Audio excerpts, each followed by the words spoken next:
My name's Carlo, and I'm up here now just for this special treat of introducing one of the great bards of downtown, like Christy, who will be talking today, who I've admired for a long time. So please welcome Bob Holman. He's going to read a few poems. He's also a contributor to Christy's book here. But Bob, thank you. Thank you, Carlo. I'm just going to sit down because it's easier to hold the microphone, juggle the poems, and drink the water while sitting. Did I talk about it yet? Listen, so the reason why, I'm a big fan of these guys, and Christy and I have known each other. We were CETA artists together back in the late 70s. And, CETA was the... I guess I need this for the recording, right, Jake? That's what it is. Okay. So, CETA was the program for the terminally unemployable, which is basically artists, among other things, right? And in New York City, there was an artist program, and which has hired 300 artists. That was the largest federally funded artist project since the WPA. Now that we're getting ready to have some put the artists back to work programs, people are saying, yeah, like the WPA. Well, CETA really is a great transitional moment from then till now, in that the artists there didn't work directly for the feds, say, go paint the post office. No, we are Zora Neale Hurston, go interview the hurricane victims. No, we work directly for different community organizations, directly, and which is when you discover that every community organization there is wants to have an artist on the payroll, except they can't pay them.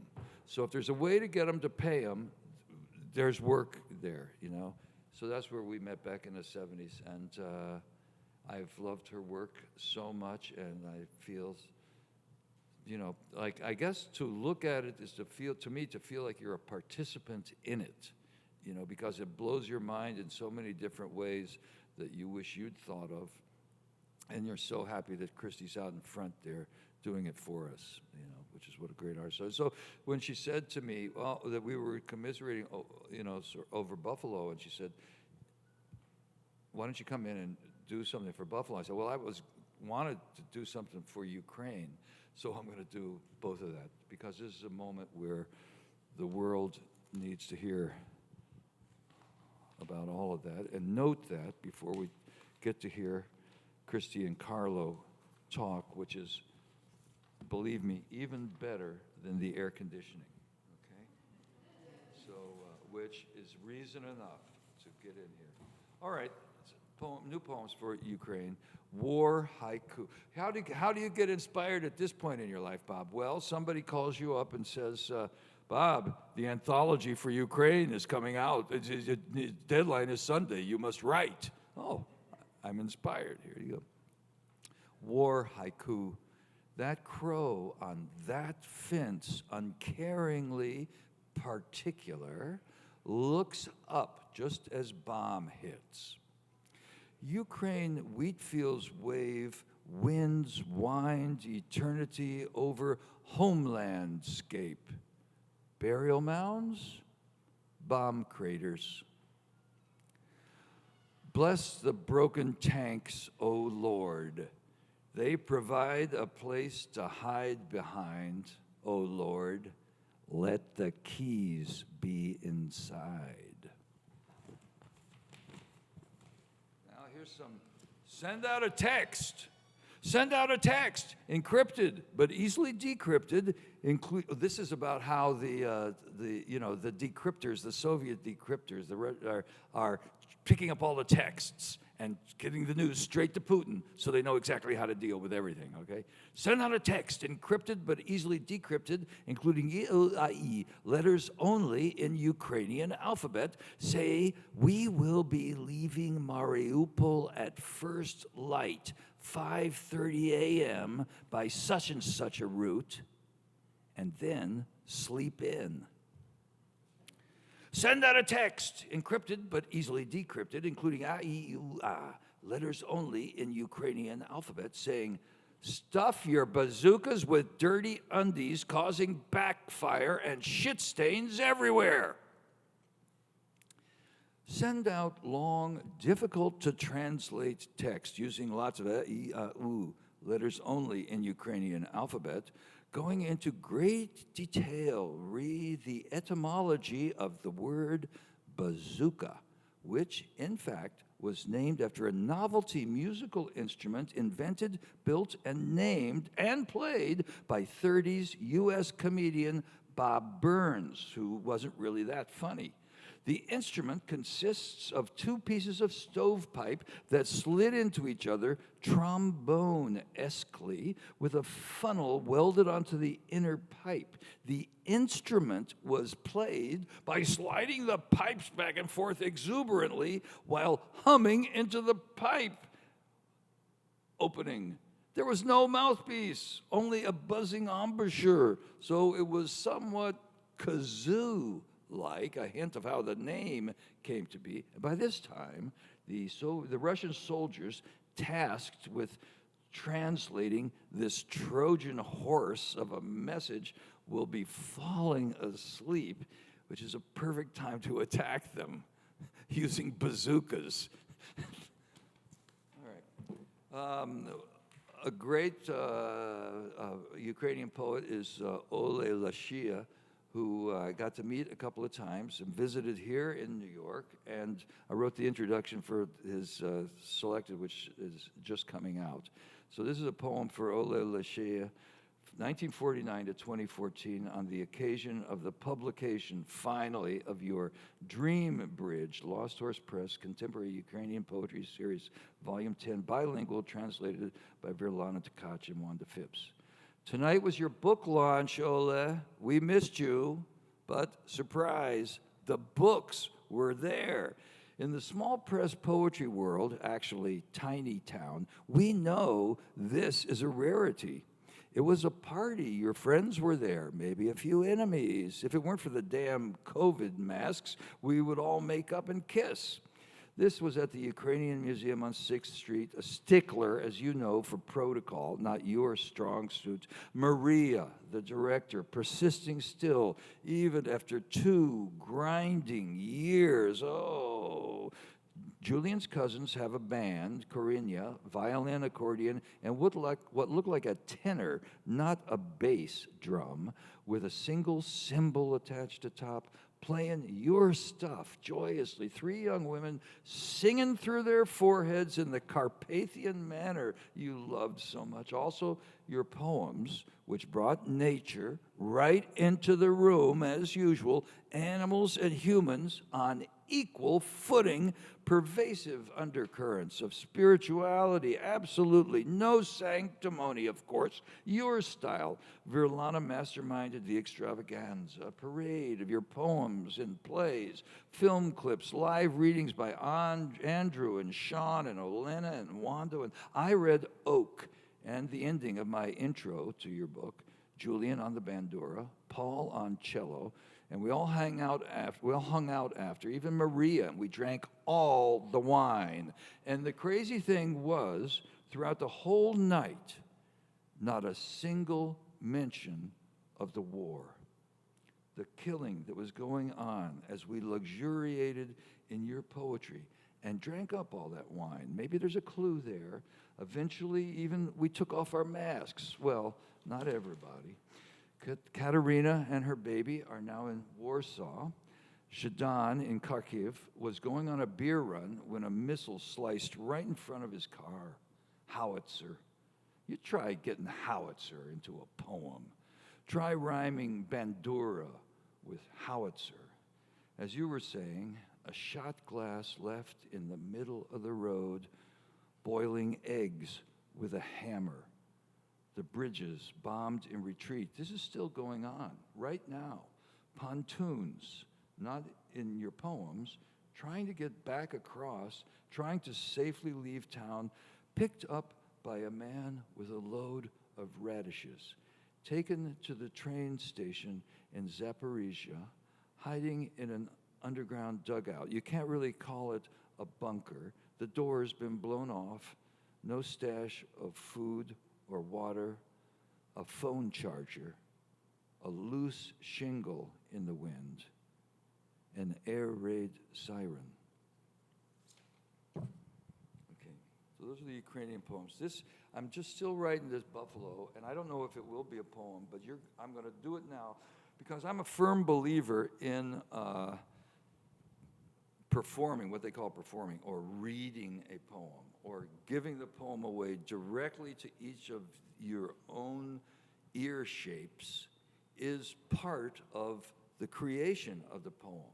You know, the poem isn't really made until you hear it, nor will I do anything with this poem that doesn't come back from you as I now kind of put together these notes, which are going to be difficult enough to read as it is. But just to tell you that for me, this is a process. And I thank Christy for saying, Christy is from Buffalo, and I spent a lot of time this year up in Buffalo. My wife Elizabeth had a show up there, and I did a big performance up there for the show, so blah, blah, blah, you know. And so, let us pause, Buffalo. Let us stop, all together, all together. Let us fall on our knees and stay there. Let us pray, oh, Buffalo. Let us remember, let us never forget those names, those people, those souls shot dead in the aisles at Tops. Buffalo, tough row to hoe, survival site, weeping willow, aisle 3 canned peaches, aisle 4 bread and rolls. Shut up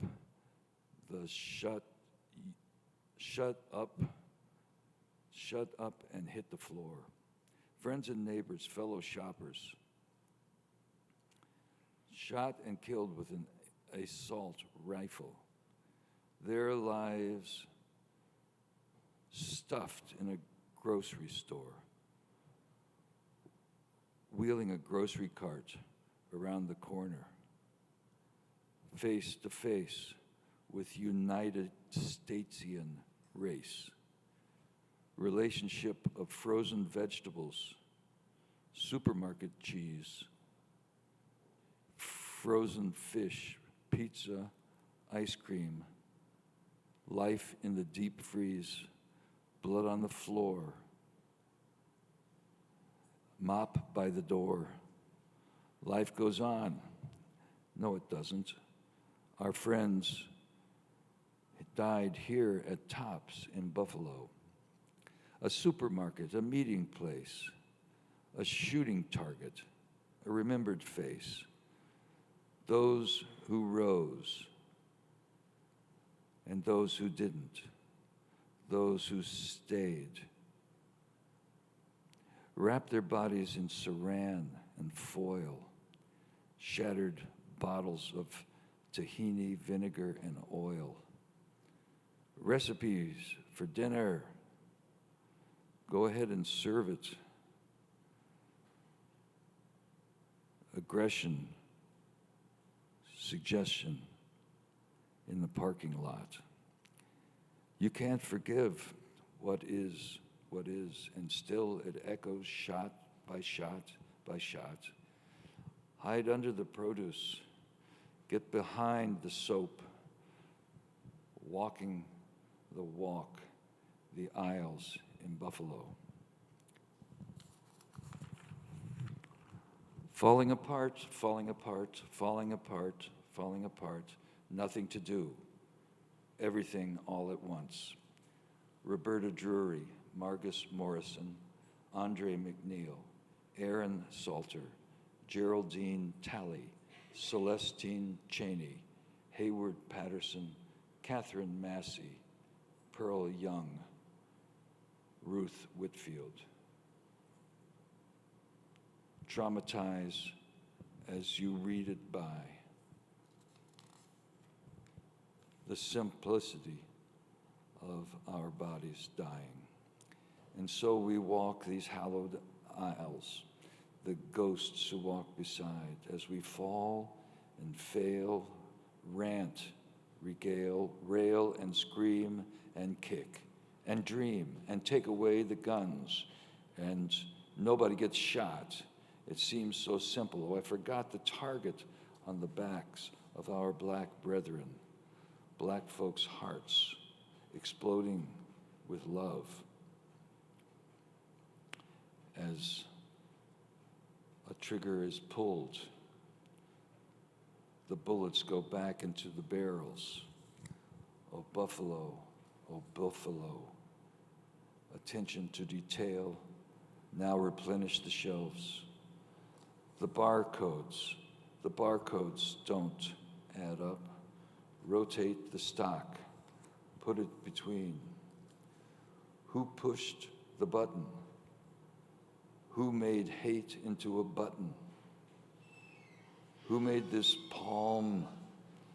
Who's taking these aisles of nutrition and friendship, this community church invaded by white supremacy ideologues? Put on display and put a price on it. Put your back into it. Shuffle is the only step. Never as you hear the AK-57 crack. Moments in society as you step out of the aisles, through the aisles, around the back, dropping through in your camouflage. Who are you hiding from? Camouflage from what? Into the parking lot. Violence and death. Too much lost. Too much lost. Oh, buffalo. Oh, buffalo. Oh, buffalo, let us pause. Let us stop all together. All together. Let us fall on our knees and stay there. Let us pray, oh buffalo. Thank you.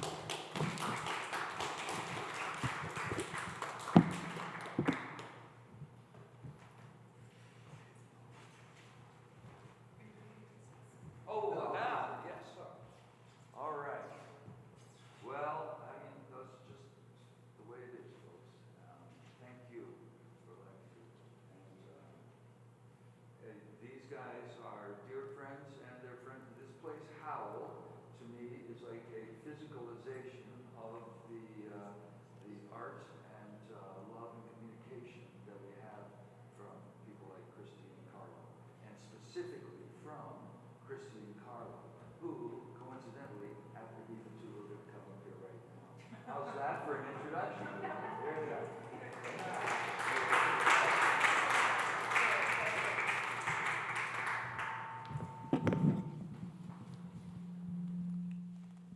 Hi.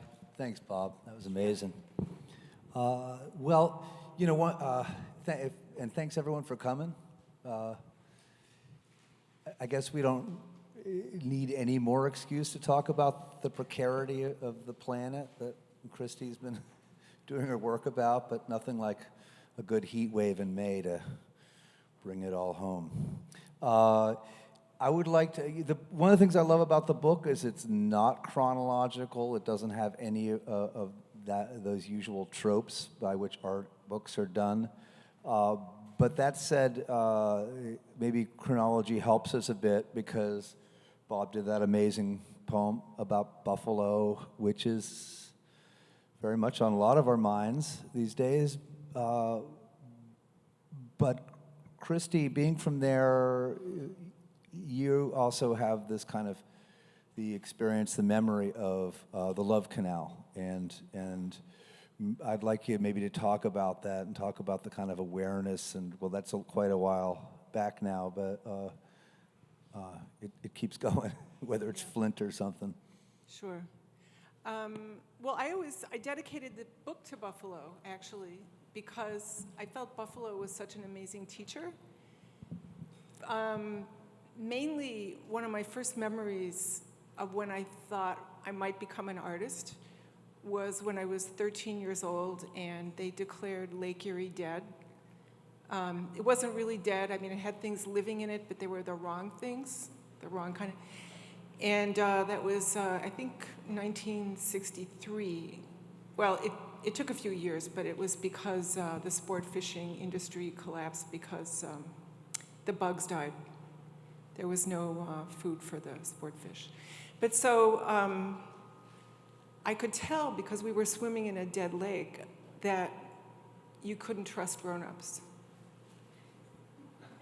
You know, that it was, the lake seemed, it looked fine, you know, we were swimming in it, we were going out in boats, and yet we were being told it was dead. So I just right away, I realized the languaging around the environment was crazy, even back in '63.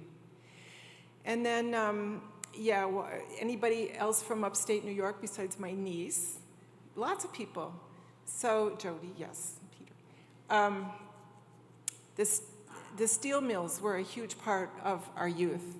Driving by Bethlehem Steel just went on for several miles of darkness, and the air was just full of carbon. And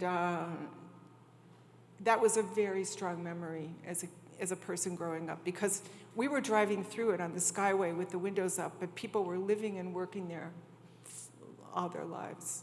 So that was like a hugely important moment, just seeing, you know, seeing the Rust Belt, living in the Rust Belt, breathing the Rust Belt. And then the third thing that was really formative was Love Canal, which was, it didn't really resolve until the late 70s with the first Superfund site from the EPA. But if you remember reading the paper, and I'm not the oldest one here, but probably pretty close, it was just little parcels of information would dribble out: birth defects, bad water, problems with foundations, things like that. And that was permeating the news way before it got the attention. There was no EPA yet. So that was a huge teacher too. So I always felt like my interest in the waste stream or discard studies got started as a kid, just realizing like there's something wrong. There's this duality of you're reading about a poisoned earth, but you're not paying the price. Someone else is paying the price. So. Thanks. And so when you talk about this notion of the Rust Belt, I mean, of course, I meet you in New York after that, years later, but New York, I was in Buffalo recently. I got to see Elizabeth's show. It was amazing. And it's actually the first time in over 30 years that they had a population increase. Everyone there was feeling really optimistic, but that was before the shooting. Or how it also that shooting brings up redlining and stuff. But anyway, when we talk about that thing in the shorthand of Rust Belt and something, we're talking about this kind of the failure of the Henry Ford kind of model, of the failure of industrialism, but also by the 70s, and it was great to hear Bob's stories about CETA and that you were involved in that, but we're having this kind of removal of the social safety net and an even greater marginalization of people who aren't privileged. And so I always think about DIY culture kind of a little bit in those terms, which I always got out of punk rock. But then I think about CETA, or I think about community gardens in New York. I think about the New Yorkers and their housing things. And then, of course, I think about collab, which you were involved in this. And so the DIY was not just like an ethos. It was sort of like there was no other choice, but you had to do it yourself. Because no one was going to do it for you. I'm not sure where that question's going, but can you talk a little bit about that and maybe a bit about collab as well? Well, I think if you moved to this city at a time, or were living in the city as a young person, again, we weren't really seeing the downside of all that. I think life was just surging in the margins at night and in empty buildings and empty streets. And so, yeah, life was happening in the margins. And if you want to call that DIY, I guess that is. But what I think collab was so great at, the timing, and again, Buffalo was right in there with Collab. Did you know that? Hall Walls, Yeah, Hall Walls as well, but obviously because... almost the same year Yeah. that they launched. And it was really because of state money. Did you know all this? Like the state was giving money for a lot of media projects, and so people all of a sudden had to be organizations. But Collab was a petri dish, and you know, all the fun things that we did with video production and publishing and the stores and the exhibitions and the events were just a way, I think, of creating some funky, weird brand. I mean, it wasn't a way to do that, but that's what emerged from it, I think. And as challenging as it was sometimes to get your voice heard, I think networking's the way to go with culture. So we were really privileged. And you know, today it's, I think, a lot harder. You have to work a lot harder to pay your rent, but you also have to work a lot harder to, of course, I'm 73, so everything's weirder, but it's harder to have a context now, I think, in New York. Yeah, I mean, I do like this, these kind of, these funky products. You were calling it like branding and stuff, but to me, like the Amore store, and I think that's how I got exposed to your work and a lot of people's work the first time, that in Times Square show was, you know, now we live in this product culture where a lot of things are aestheticized, a lot of artists co-brand with bigger corporations, but that's still sort of coming out of the tradition of artist multiples, but it had this real accessibility and affordability, and you've done some really cool ones over the years as well, right? Well, we all did. I think we inspired each other. Yeah. I think having that venue, and we did them like 5 or 6 times, I don't know, over the years. But definitely, and connecting them to holidays too. Yeah. Helped. Christmas store. Talk about inspiration.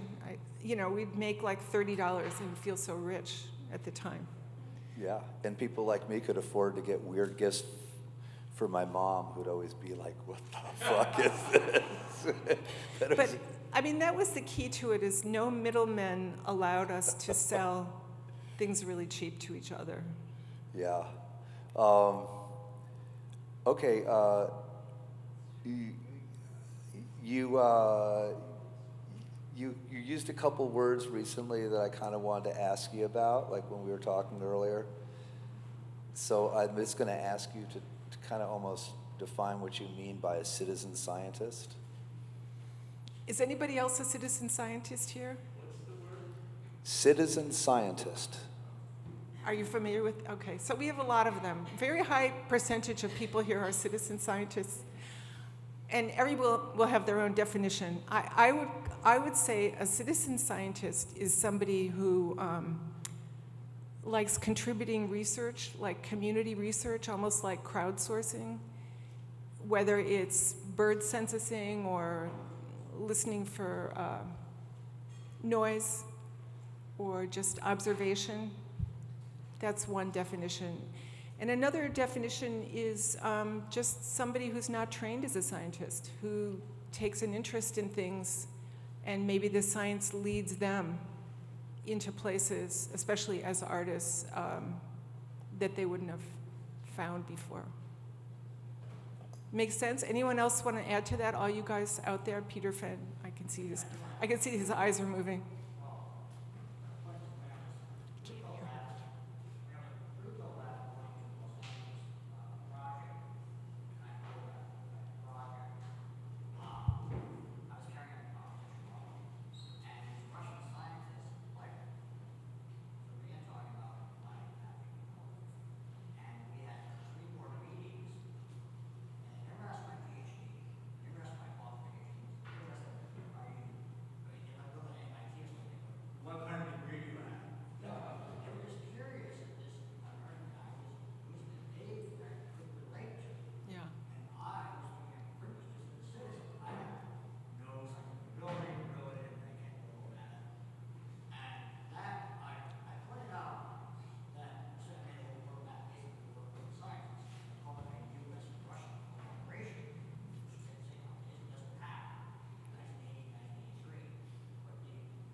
Well, don't go down that wormhole.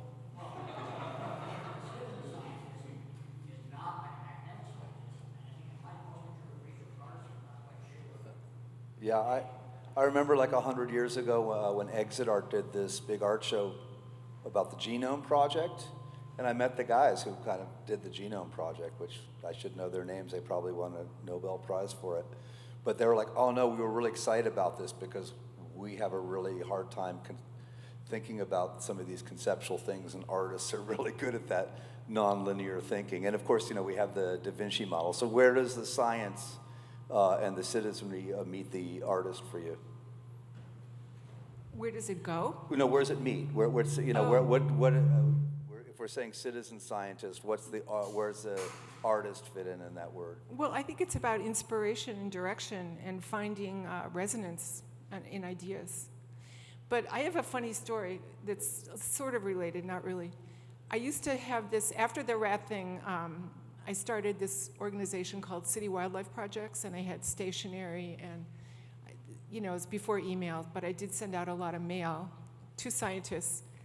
And I got visited by these guys from Albany, from the conservation department, from the state, and they had seen my logo. I lived in the Wall Street area at the time, a block from City Hall. And they came up to my funky loft that had no bathroom, and the kitchen was a postage, the kitchen was just not really a kitchen. And they said, City Wildlife Projects, what the fuck, And I said, yeah, and they thought it was the city, the real, our city here. They didn't realize it was just a name that I picked because I was a citizen scientist. And an eco-activist, which was another one you used to me. Yeah. Yeah. They were I wish I had a video of their faces when they were, it's like, this is an art project? Yeah. Yeah, anyway. So that's fun when you get mistaken. It's always great. I mean, everybody who's a sculptor has had this experience when you install something and people think it's a real thing. They don't think it's a sculpture. They think it's a real civic thing, So it's inspiration, I think. Yeah. And I wonder if people ever did when you were, we have the kind of, wherever that lip is for this room, you have the wheat paste of the rats. And I don't know if everyone mistook them quite for rats, but to me,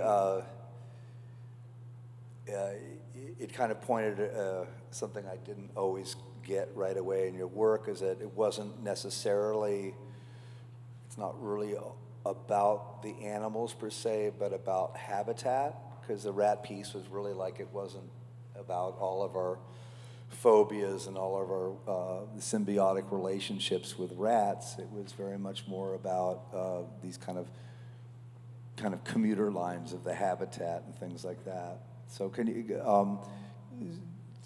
so just thinking about the entirety of your work, the entirety of what we're seeing here, can you talk a little bit about the habitat before we get into the particular species? Sure. Well, I think it was my first work with discard studies, and the first time I realized that art and science were intimately connected. But yeah, it wasn't to defend the rats or to glamorize the rats, but really to tell people where they lived and make it obvious during the day, something that happened at night. And also to kind of caution people that it was an inhabited region, somebody else lived there. Yeah, I like to say we rent, they live here. But I actually had something clever to say instead of just funny, but now I've forgotten. That does happen. I guess one of the things is because, of course, Disney did rats, and people have done the kind of cute mice and things like that. But you do work oftentimes with things that are kind of cute or seductive visually, But you're not playing any of those tropes. You're not anthropomorphizing, and you're kind of trying to resist that thing and let kind of species exist on their own, even though they're in these plastic terms like that. So talk about your relationship to the normal depictions and narratives around animals, and how what you're trying to do is different. Well, it's a big topic, which I knew that was a nice. I'm big going to one. forget most of it. Okay. Yeah, I mean, nature doesn't see individual animals. Individuals don't evolve. Individuals adapt. So if you ask Mother Nature, there's no individuals. It's all colonies. And we have an actual scientist in the second row here, so I hope she will feel free to hop in. But if you think my work is humorous, I would respond by saying it's always tried to have the voice of an outsider or a non-human intelligence. And maybe that's funny, you know? Maybe that's funny to us, that there would be other types of intelligence, or cute, or weird. But the humor part, I never actually, maybe ironic, but I never really went for the humor thing. No, actually, if I used humor, I was being flip. What I do meant is as a level of visual seduction. And so to bring back this notion of collab, to me, it was quite a kind of leap within that, because it was a different generation coming from different sensibilities, kind of with a different cultural diet, and that I had felt that a lot of the old left of New York was like maybe busy working on Nicaragua or on American imperialism overseas, and I'd sort of be like stepping over rats or stepping over passed out junkies to, like, you know, to hear them kind of do their political tourism. And I always felt there was a big disconnect, and that part of it was your work is not really polemical or didactic. It allows, it's much more accessible visually that way. Does that make any sense? Yeah, well, I mean, again, a huge topic, but the things that we're most afraid of, in my opinion, are the things that live closest to us, like rats and roaches, and even pigeons. People are scared of pigeons, bugs, germs. And I think there's no coincidence that those terrify us the most. I also think a rat inside is much, much more terrifying than seeing a rat outside. Well, right now with these food shacks, which bless the restaurant souls for keeping in business and stuff, but or they did, and I'm really happy they suspended alternate side street parking for as long as they have, though it's coming back for those of you who may have a car. But the rats scare the fuck out of me right now. I mean, I think the bicyclists scare me more, you know, but because you can't hear them coming. But the rats are really like, it's kind of, they're pretty scary right now, no? Well, there's a lot of reasons for that. Yeah. I mean, the shacks are one thing, but it's also all the construction that's got them moving, and I think the general, I mean, I think they pick up on the chaos. I think populations are up, rat populations. Yeah. Imagine so. They seem to be more. But it's a really visible metaphor for the health of the city, or your comfort level with the city. Rats are very convenient. Like, animals are a really convenient way to point to something and say, oh, this proves something. Right. Because I can see it. Because I can't see it in me. I can't see it in a human, you know. Whereas something like climate change, that we should be scared to death of, we can't really visualize that other than apocalyptically. We can't really see it happening incrementally because we're so, we really love these apocalyptic fantasies, but we don't really grasp, like, the brinkiness of our situation right now. So it's easier just to say, oh yeah, there's a rat or there's a roach, rather than saying, it's 95 degrees in May. Yeah, it's kind of incremental and cumulative. We have the scientists here. Because there are very good citizen scientist projects, I believe, for looking at climate change, but they are focused on plants. That's true. And because looking at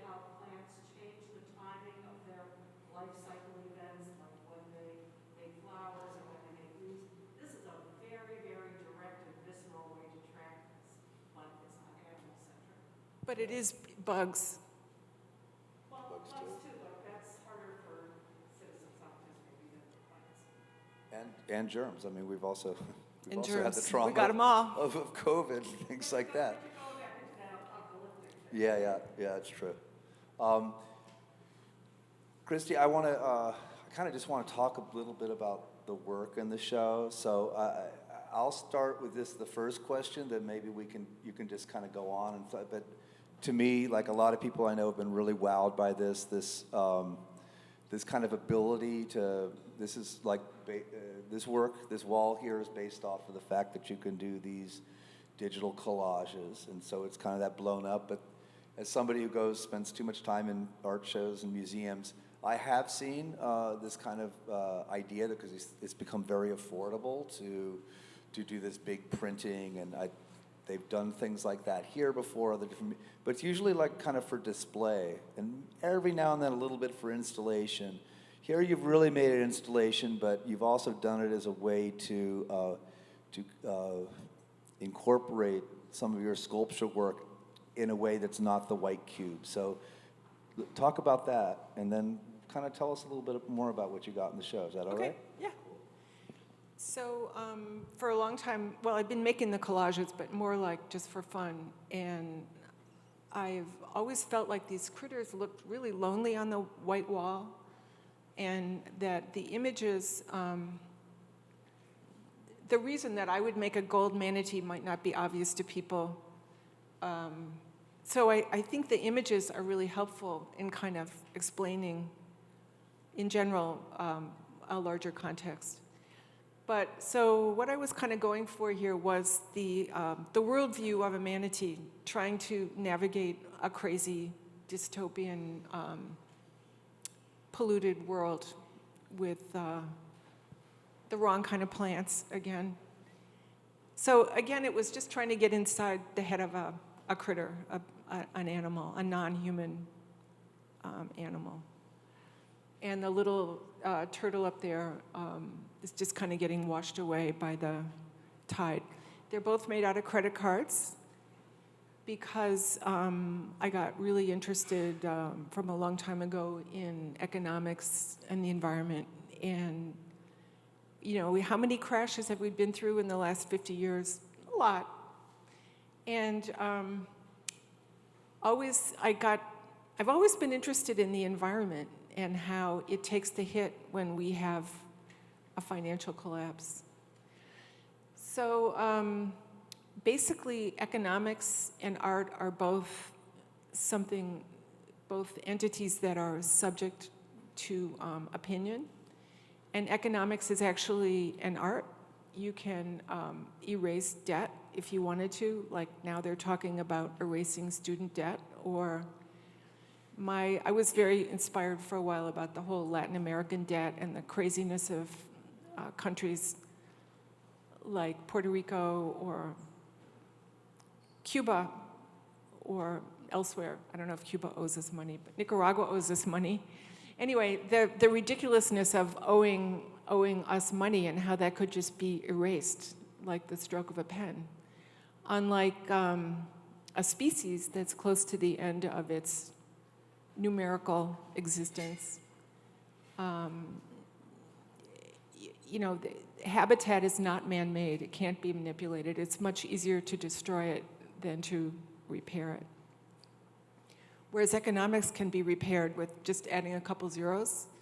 So I've always thought it was really interesting to see economics in the environment. And I think somebody that knows words here might know. I think they're from the same Latin root. Yeah. Right. So that's kind of been a big thing always. And so that's why I started making these critters out of credit cards. And it began when they were sending them to us before 2008, when they were trying to get you to sign up for lots and lots of credit cards.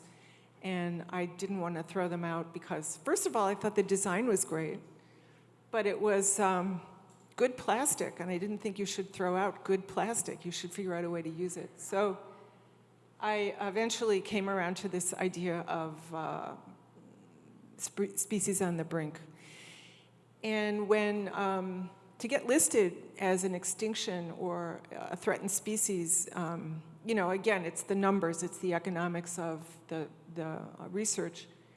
But to be declared extinct, something has to not have been seen in the wild for 50 years.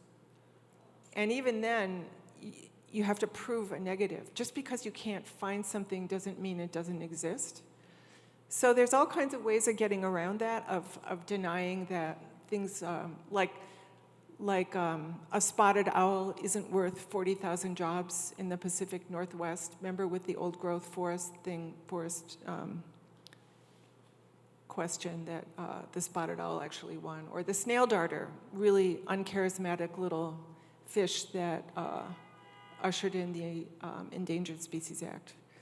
So that's kind of, oh, sorry, I got off on a thing there. Well, no, but I didn't know it was for a snail. I would have thought it would have been the bald eagle or something. I always, No. You know, I don't have any science behind me, but I'm sure there's all sorts of different ways of categorizing living things, but I always like that you talk about charismatic and uncharismatic species, because that has a lot to do with the ecology of our relationship to it. Well, that's really a central thing about the work, is that after the rats, there was so much feedback that I got really curious. There was a whole field of study coming out of universities about our attitude, how we develop our attitude toward nature. Where does that come from? And lots of people have written books about it. But basically, you know, as a child of the 50s, I grew up watching Walt Disney films. That's how I learned about nature in the beginning. And I think increasingly today, people's experience of nature does happen through video and film. But Walt Disney had an agenda when he was showing you his version of nature. And in fact, as you read more about art history and how nature is used to further a narrative. So my favorite person of the recent past is Thomas Cole's work, you know, starting the Hudson. The Empire, those paintings in particular, or just the Well, Hudson just the River stuff? Hudson River School of his view. Yeah, it was the fall of empire was very much about man's folly, or what's the one where the guys sail, The Voyage of Life. Those were narrative series. But basically, he grew up, he left England, he left Manchester, all the boat building had ruined industrial England, and he came over and found himself a place in the Catskills. He would hike up the mountains and record. And as he settled there, he experienced firsthand the clear cutting from the tanning industry and the timber industry, and he saw right out his window entire hillsides denuded of old growth forests. And he decided to make this story about, well, his vision was that the Lord didn't approve of that, and that his work had this narrative about the sublime and the religious aspect of God's dominion of nature, and how man was kind of the intermediary. And he never really was so interested in indigenous people because they weren't baptized, they were heathen. So he never really saw them as part of the solution. But to be fair to Thomas Cole, so he was actually acting like God a little bit, because he would take apart these scenes from the Bible and stuff and reorganize them in his paintings. And so that's actually a very godlike thing to make a landscape. Or at least a very white male thing to do. Well, but it goes on. Can I just circle back with so Disney thought man and nature had to be separate. You know, we were always going to be enemies. And when you saw man in Bambi, he was either shooting Bambi's mother or burning the forest down. And the message was, man and nature are separate. We can't coexist. But then Andy Warhol, in 1983, I think it was with Ronald Feldman, somebody suggested he do something about the environment. Right, the World Wildlife Fund images, right? Was it the World Wide? Yeah. So he picked the charismatic megafauna, like lions and tigers and bears. Pandas, I think. And things like pandas that. and a bald eagle and a baboon. And the reason he chose those species was he thought that if he could make them famous, he could save them. So he wanted to save his shtick with nature was make it famous, and then we'll care about it. So I think, it's how do we form our opinions? How do you form your opinion of nature? I mean, we're not really conscious of it. Well, to me, I mean, what's kind of interesting with Cole and his and this notion of the sublime, because he wasn't working alone, is it sort of like it kind of emerges at the moment when actually wilderness is pretty much disappearing.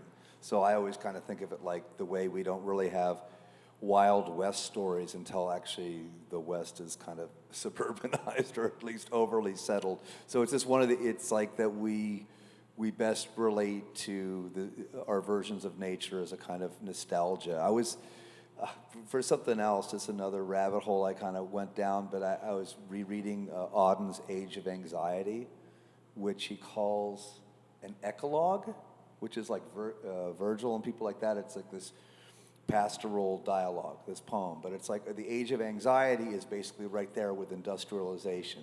So anyway, that's just kind of how I read it, is it like it's all the more beautiful because It's nostalgia. it's disappearing, so it becomes the picturesque of you. But tell us, we just got held up on that. Just Sure. kind of run through some of these things, Yeah, and then we sorry. should let some questions. Yeah, because it's late. So those things over there are planktonic forms, and it came about because I had been trying to learn about, more specifically, whale anatomy and stomachs. And I found, looking around the internet, that I couldn't see a stomach or read about a stomach from a whale that didn't have plastic included in a photo. And in fact, it became, a whale's stomach is defined now by the volume of mortality of plastic it can hold. How big is your stomach? Well, how long does it take for me to die of plastic in my stomach?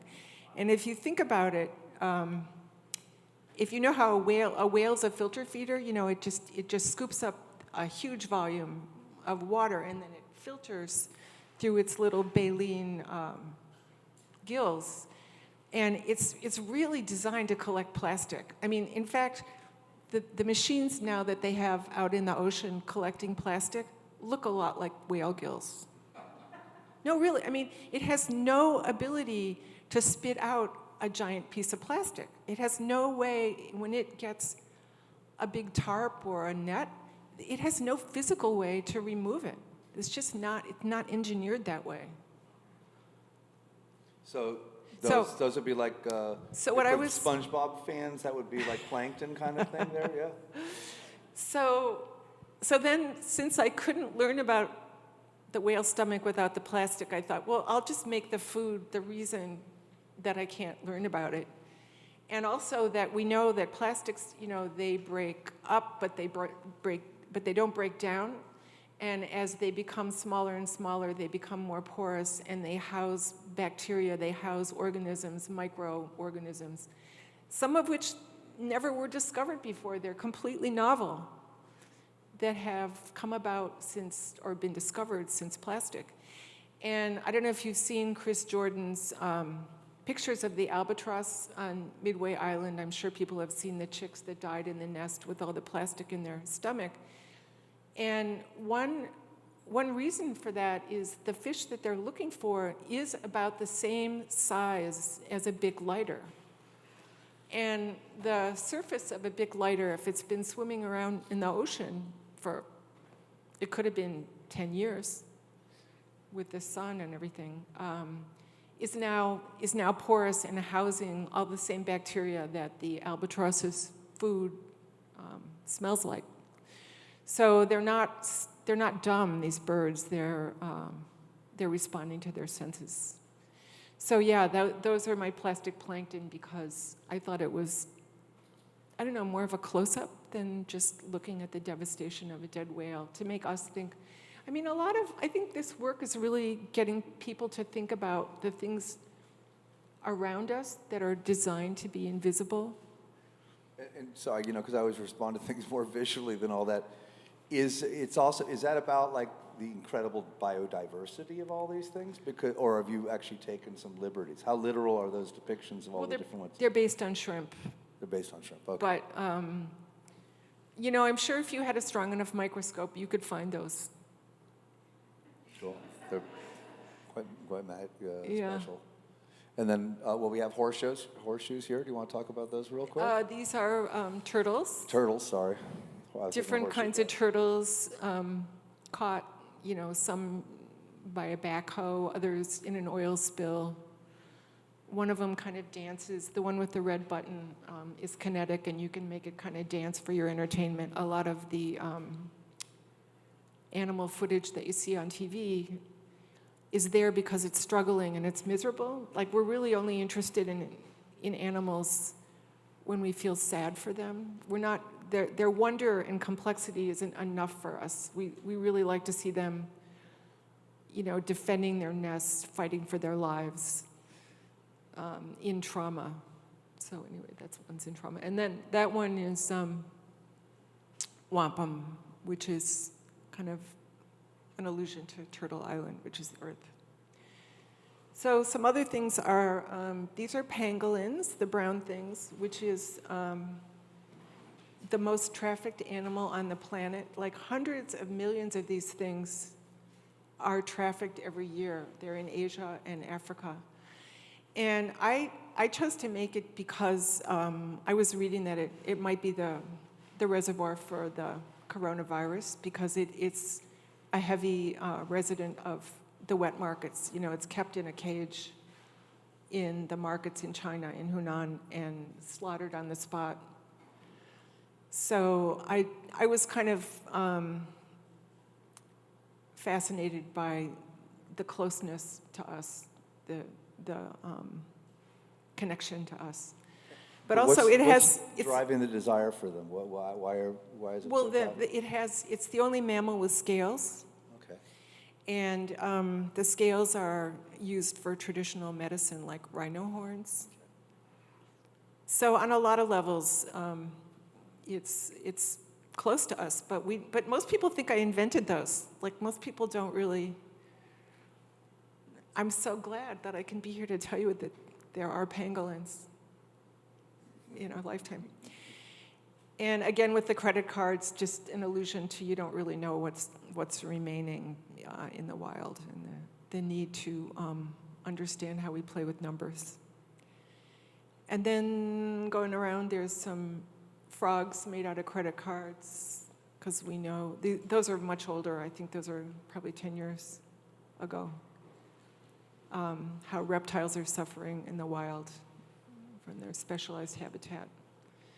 And then around the corner is this aquatic larva emerging out of egg sacs, which was kind of inspired by microplastics permeating the birth cycle now, how things are born with plastic in them, even babies.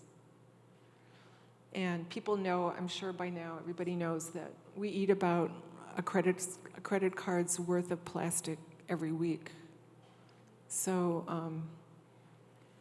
I guess since this show's been up, I've eaten 5 credit cards, at least. And if you multiply it times everybody here, which is not a lot of people, but that's a lot of plastic. It's still a lot of plastic. That'd be one way to get rid of our credit problems, is just eat them. Yeah. I was actually one time, Reverend Al Green, I went and saw him preach in his church, and he did this great one where he was basically, wake up, and I think he actually used a word that I can't, but basically talking to his congregation, saying, you're all still in chains, and he was talking about their credit card debt within that African-American community. And he does a real big service. They pass the collection plate lots of times. I mean, it's a good show.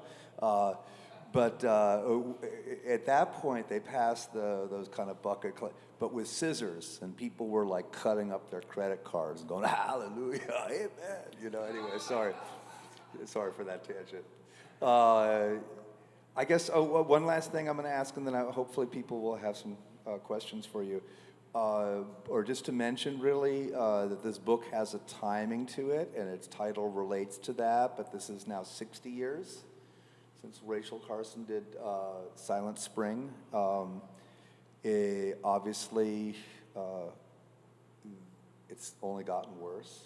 So kind of talk a little bit about that reference and if there's a way to do this which isn't apocalyptic and doomed, to kind of talk about where we are on this arc and where we can go. Okay. So, yeah, I always wanted to pay homage to Silent Spring, and I thought, well, just turn the words backwards and make it Noisy Autumn. But also the idea that the ones that are left aren't going to go quietly, will go kicking and screaming. But what's so interesting to me about her story, you know, she was a journalist, really, and a marine biologist, but her biggest crime, and correct me scientists if I love to cherry pick science. That's another thing about being a citizen scientist, you get to cherry pick your facts. You don't get to invent your facts. Politics too. You can pick your facts, which ones. So her crime, she was called a communist and ostracized and criticized, and she pointed out that the food system, the use of DDT to kill bugs so that we could have more food, was killing everything else, including us. And we were, at that point, this was 62, you know, just coming off this post-war thing of scarcity, and you know, we were supposed to be so grateful for having so much food in this country. So it's just shut up and eat your Wonder Bread, you know. Don't talk about the fact, all the bugs and all the margin that was mowed over to create this vast field of wheat. So really her crime was pointing out that 90% of bugs are beneficial to humans. And for that, the chemical industry, which obviously had a financial incentive in getting DDT into as many countries as it could, saw her as an enemy. So she is a hero for pointing that out. And then the apocalyptic question that everyone likes to ask about, what about the future? And I heard a really good quote. People know Kim Stanley Robinson, a science fiction writer? I don't know if you heard this recent interview somewhere on Zoom, I don't know. And he said hope is cellular, and that we need to biologize hope and just like wake up hopeful, be hopeful, and not question the need to be hopeful. Just think of it as intrinsic to ourselves. And just be at our core a hopeful being. And I don't know, I think that as an artist working with climate, I think that artists have an amazing sort of little place, a niche in this dialogue around that for creating scenarios or picturing scenarios for people. Thank you, Christy. That was amazing. Maybe some questions? Anyone? Or comments. Or comments, information? Joan. This talk about adaptation and the connecting between adaptation, which humans, I think, do too well, so that you're saying they can recognize a rat but not global warming because they've adapted so powerfully quick, and they're very motivated to adapt as to not have to. But I work with rats in the hospital that are identifying pap smears.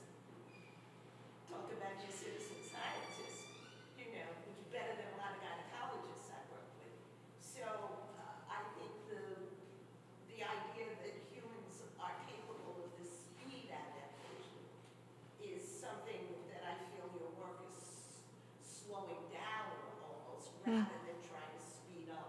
I think it's an interesting corner to turn. Well, we're opportunistic species, like cats and rats and pigeons. You know, we're very highly adaptable. That's one of our superpowers. Yeah. Mike. So, I'm thinking about the aesthetics of your work. And when you look at it at first, you think, oh, that's just sort of really pretty and lovely. And then you see it's made out of credit cards, and you start to think. And it arrives slowly. That this is cautionary. And how do you decide?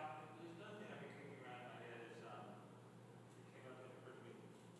The aesthetics of suffering. So if you're going to portray suffering, which in your work doesn't really portray suffering, it implies a potential, or there are things that are suffering and going extinct. But if you portray war, and you paint it, how aesthetic is that? And how do you navigate how horrible do you make it? And no matter how horrible you make it, it's still sort of beautiful to look at. And you don't seem to be going for horror in that sense. I mean, maybe it's intellectual horror because it's made of plastic. But do you ever think about what are you going to try to do to the viewer? Like, what is your goal with that? What do you want to put in their head? Well, I don't want to aestheticize suffering, for sure. Identify with something? Aestheticize it. Some people do it really well, like you do. You know, I think the way you're able to capture dysfunction is so amazing. And a lot of your portraits are really people that are troubled and they're just mesmerizing. It's such a great question coming from you. But I think I'm trying to use a non-human voice and get people to notice stuff. And even if it's just simple stuff like, how much garbage did I throw out today? You know, or do I really need to step on that bug or squish it? Or is there a story behind it? I think any good narrative art lets you figure out your own story in it. But, I mean, to kind of follow up on what Mike said, because I've thought about that as well with your work, is that you also have to be a really good storyteller. So you bring up Thomas Cole, Walt Disney, and Andy Warhol. So that's kind of what I meant before about, like, how much are you thinking about making an object that will seduce you to some degree or draw you in, to sugarcoat this bitter pill that is involved in the content of your art. Is that like an aesthetic decision? Well, I'm sure it is, but I'd rather think that I make people like go home and read about pangolins, or. Could you spell that for us so we know? Do you want me to spell it? Yes, please. Pangolin. And I can send you a link on how to pronounce it because I just sent one to Bob. That's right, that was incorrect. Can you rhyme it? It did cause me to do a lot of research into the All right. extraordinary animal that is this pangolin. Do you want to talk about the But I've actually known a few mammals with scales, but that's, I guess, a different Right. story. I'd No, argue with you on that. tell us what you learned. Well, I'm just trying to, because what I learned, I can't believe is true. That okay, I learned that the pangolin's tongue is longer than it is. It goes all the way back to the base of its spine. Maybe it's not longer than it is, but it is so long. It's like when it comes out, it's longer than it is. It's an anteater. Yes. It's for How many ants does it eat in a day? Millions a day. and how much plastic does that make? Termites. Termites are ants, by the way. I'm a citizen scientist. Here to tell you, termites are ants. Alexis, are you a citizen scientist to some degree?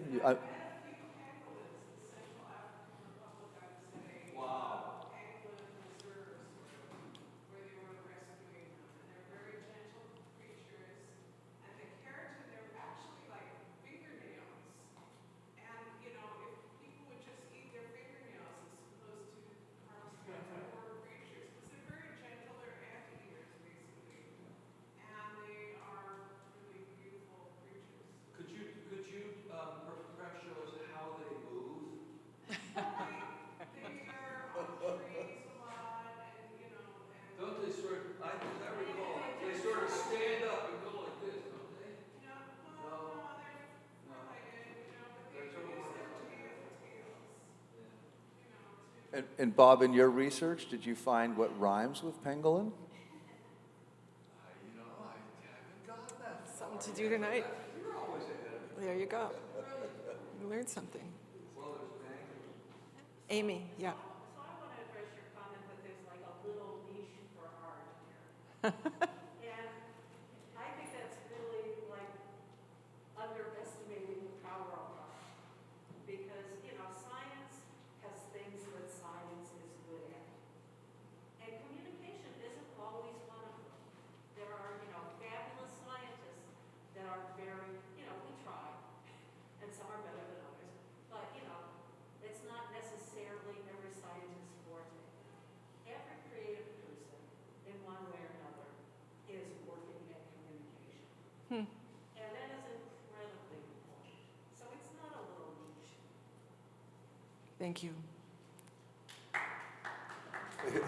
It's also a nasty, a huge marketplace. It's global, but yeah.